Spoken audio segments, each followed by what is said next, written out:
आसान है। Good morning D students, कैसे उम्मीद करता हूँ आप सभी अच्छे होंगे। तो डी स्टूडेंट्स, पुष्प के इम्पोर्टेंट भाग समझने के बाद तो परागण होता क्या ये आसान शब्दों में हम समझेंगे।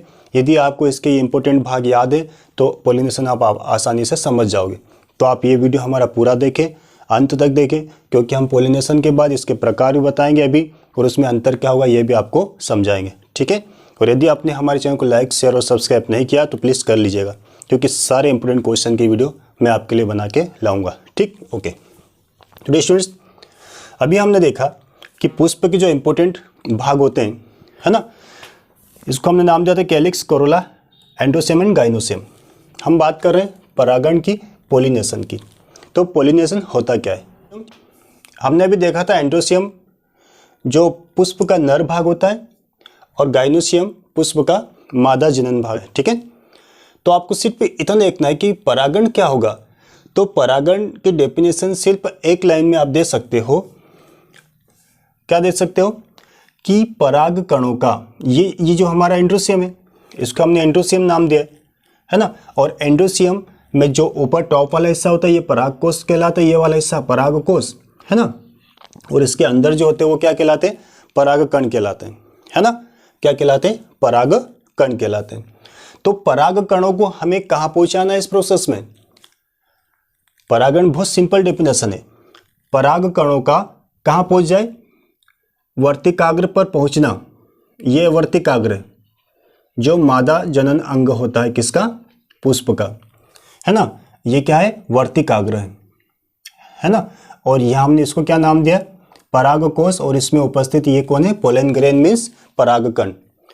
तो परागण की प्रोसेस क्या होगी कि पराग कणों का, ये परागकण है, ये परागकण या तो इसी पुष्प के इस वर्तिकाग्र पर पहुंच जाए या फिर यहां से दूसरे पुष्प के वर्तिकाग्र पर पहुंच जाए।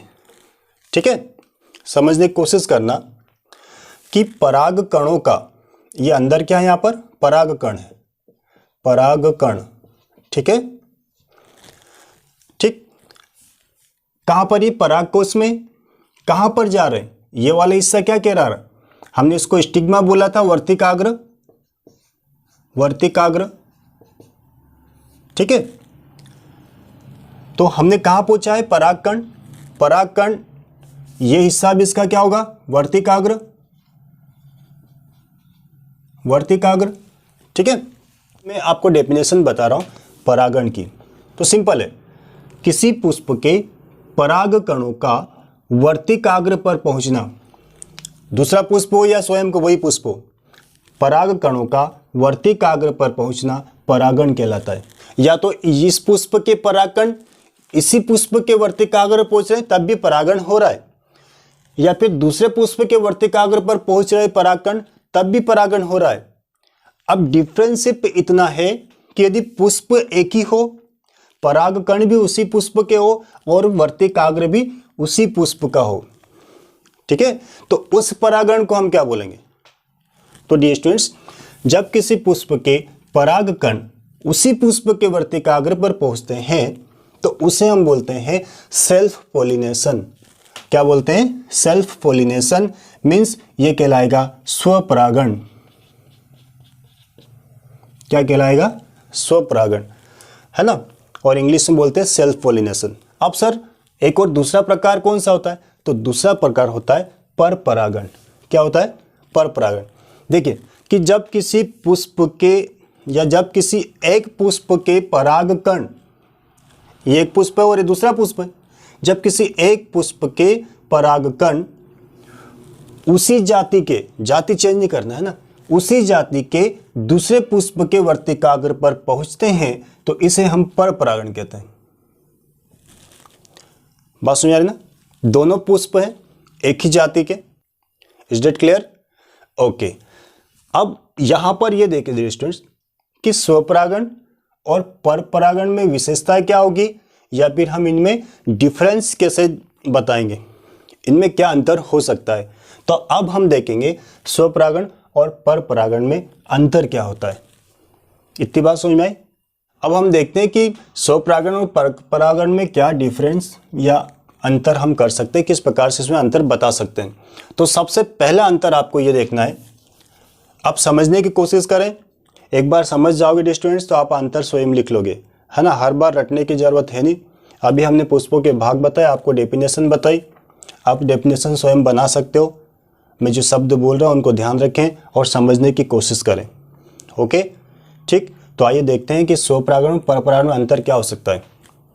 तो देखिए, जब हम स्वपरागण की बात करेंगे स्टूडेंट्स तो इसकी डेफिनेशन क्या थी कि इस प्रक्रिया में किसी पुष्प के परागकण उसी पुष्प के वर्तिकाग्र पर पहुंचते हैं, ठीक है। तो इसे हम स्वपरागण कहते हैं। परपरागण क्या हो जाएगा, जब किसी एक पुष्प के परागकण उसी जाति के किसी दूसरे पुष्प के वर्तिकाग्र पर पहुंचते हैं तो उसे हम परपरागण कहते हैं। फर्स्ट अंतर समझ में आ गया, वेरी गुड। दूसरा क्या है स्टूडेंट्स, यहां पर आपको याद रखना है कि स्वपरागण में पौधे का द्विलिंगी होना जरूरी है। किसकी बात कर रहा हूं मैं, स्वपरागण में पौधे का कैसा होना जरूरी है, द्विलिंगी। द्विलिंगी मतलब उसमें नर जनांग और मादा जनांग दोनों उपस्थित होना जरूरी होता है। मतलब हम ये कह सकते हैं कि स्वपरागण के लिए पौधे का द्विलिंगी होना जरूरी होता है, ठीक है।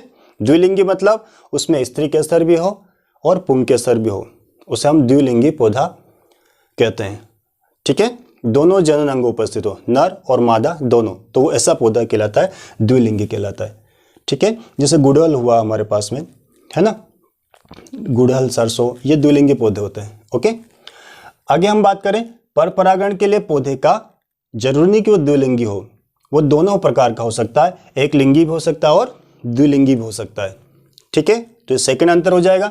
तो इसमें हमें क्या करना है, परपरागण में पौधा एक लिंगी और द्विलिंगी दोनों प्रकार का हो सकता है। एक लिंगी से तात्पर्य जिसमें या तो सिर्फ एंड्रोसियम हो, नर जनांग हो, या फिर मादा जनांग हो। कहने का मतलब है कि या तो पुंकेसर होता है या फिर स्त्री केसर होता है, तो ऐसे पौधे को हम बोलते हैं एक लिंगी। ओके, तो सेकंड अंतर क्या था कि परपरागण के लिए पौधे का द्विलिंगी होना जरूरी नहीं होता है, ठीक। तीसरी बात समझना, स्वपरागण में किसी माध्यम की आवश्यकता नहीं होती। अब ये मीडियम क्या होता है स्टूडेंट्स, माध्यम से तात्पर्य होता है कि जिसके माध्यम से हम किसी कार्य को अंजाम तक पहुंचाते हैं। तो स्वपरागण में पहुंचाने के लिए किसी माध्यम की आवश्यकता नहीं पड़ती। माध्यम हो सकता है भंवरे, कीट, वायु, जल आदि की आवश्यकता नहीं पड़ती, ठीक है, क्योंकि दोनों ही उसी पुष्प में होते हैं। परागकण भी उसी पुष्प में होता है और वर्तिकाग्र भी वहीं पर होता है, इसलिए इसमें हमें माध्यम की आवश्यकता नहीं होती। लेकिन परपरागण के लिए माध्यम की आवश्यकता होती है। क्यों? क्योंकि परपरागण इसलिए माध्यम की आवश्यकता पड़ेगी क्योंकि परागकण एक पुष्प से किसी दूसरे पुष्प में जा रहे हैं और ये स्वतः चले नहीं जाएंगे, तो नहीं जाएंगे तो फिर हम क्या बोलेंगे, तो यहां पर कोई तो माध्यम होना। अब माध्यम क्या हो सकता है, यहां पर भंवरे हो सकते हैं, मधुमक्खियां हो सकती है, कीट हो सकती है। आप बोलोगे सर ये कैसे माध्यम का कार्य करते हैं। तो स्टूडेंट्स, जब भंवरे, कीट या मधुमक्खियां किसी पुष्प पर बैठती हैं, ठीक है, तो उनके जो पाँव होते हैं या उनके जो पंख होते हैं, है ना, उसमें ये परागकण क्या होते हैं, चिपक जाते हैं। तो जब भंवरा या मधुमक्खियां या कीट एक पुष्प से दूसरे पुष्प में जाते हैं, है ना, तो ये जो उनके पाँव में या फिर उनके पंखों में या किसी भी माध्यम में जो परागकण चिपक जाते हैं, तो ये एक पुष्प से दूसरे पुष्प में बैठते हैं, है ना। तो इसमें क्या हो जाता है कि ये वहाँ पर उन परागकणों को कुछ मात्रा में छोड़ देते हैं। उनको पता ही नहीं कि मैं कौन से प्रोसेस करा रहा हूँ, वो तो सिर्फ अपने फायदे के लिए बैठते हैं, लेकिन वो एक महत्वपूर्ण प्रोसेस करा देते हैं जिसको हम बोलते हैं परागण, ठीक है। तो इसमें माध्यम की आवश्यकता होती है, परपरागण माध्यम की आवश्यकता होती है। आप ये भी बता सकते हो माध्यम क्या हो सकते हैं, कीट, भंवरे, मधुमक्खियां, वायु, जल आदि ETC हो सकते हैं, ठीक है। ये तीसरा पॉइंट। चौथा पॉइंट स्टूडेंट्स, स्वपरागण में जो पौधा होता है वो या तो रंगहीन होगा और गंधहीन होगा। मतलब स्वपरागण वाले जो पौधे होते हैं उसमें ज़्यादा अट्रैक्शन भी नहीं होगा और ना ही ज़्यादा खुशबू होगी। क्यों? क्योंकि इसमें जो प्रोसेस होती है परागण की, तो ये किसी पर डिपेंड तो करता ही नहीं, इसलिए ना तो इसको भंवरों को लुभाना है, ना किसी को अपनी ओर अट्रैक्ट करना है। इसलिए स्वपरागण वाले जो पौधे होते हैं जिनमें स्वपरागण की प्रोसेस होती है, वो रंगीन होते हैं या फिर गंधहीन होते हैं। लेकिन पर परागण में जो प्रोसेस होती है, इसमें जो पौधा होता है वो रंगीन और सुगंध युक्त होते हैं। ऐसा क्यों करते हैं? क्योंकि इनको ये आवश्यकता इसलिए होती है क्योंकि ये मधुमक्खियों को, भंवरों को अपनी ओर अट्रैक्ट कर सके, है ना। अलग अलग रंग बिरंगे होंगे तो जो मधुमक्खी या भंवरे होंगे वो अट्रैक्ट होकर इस पुष्प पे जाएंगे, है ना।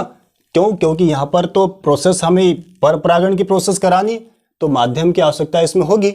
और माध्यम की आवश्यकता होने के लिए ये अपने रंग में परिवर्तन करते हैं, अपनी सुगंध में परिवर्तन करते हैं, मतलब अच्छे खुशबूदार होते हैं, जिससे भंवरे या मधुमक्खियाँ अट्रैक्ट होकर इन पौधों पर चली जाती हैं, है ना। इसलिए से माध्यम की आवश्यकता होती है। और माध्यम की आवश्यकता होने के कारण उनको लुभाने के लिए इसे सुगंध युक्त होना चाहिए और रंगीन हो जाते हैं। ओके, अगला पॉइंट यदि हम देख रहे हैं, इसमें अधिक पराग कणों की आवश्यकता नहीं होती। स्वपरागण में अधिक पराग कणों की आवश्यकता नहीं होती। क्यों? क्योंकि एक ही पौधे में जो प्रोसेस चल रही है तो कम पराग कणों में भी इसका काम चल जाता है। लेकिन पर परागण के लिए अधिक पराग कणों की आवश्यकता होती है। जरूरी नहीं कि यहाँ से यदि कोई भंवरा बैठा है तो उसके साथ यदि पराग कण गए तो पौधे तक पहुँच जाए, रास्ते में भी गिर सकते हैं। तो इसमें पराग कणों की आवश्यकता ज़्यादा होती है पर परागण में। स्वपरागण में नर जननांग और मादा जननांग दोनों का एक साथ परिपक्व होना बेहद जरूरी होता है। स्वपरागण कब होगा?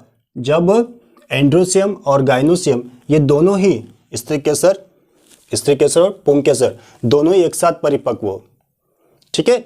लेकिन ये कंडीशन पर परागण के लिए जरूरी नहीं होती है। पर परागण में एंड्रोसियम दोनों का एक साथ परिपक्व होना जरूरी नहीं होता है। ओके, तो उम्मीद करता हूँ आपको ये वीडियो समझ में आया होगा। समझ में आए तो लाइक, शेयर और सब्सक्राइब करना ना भूलें।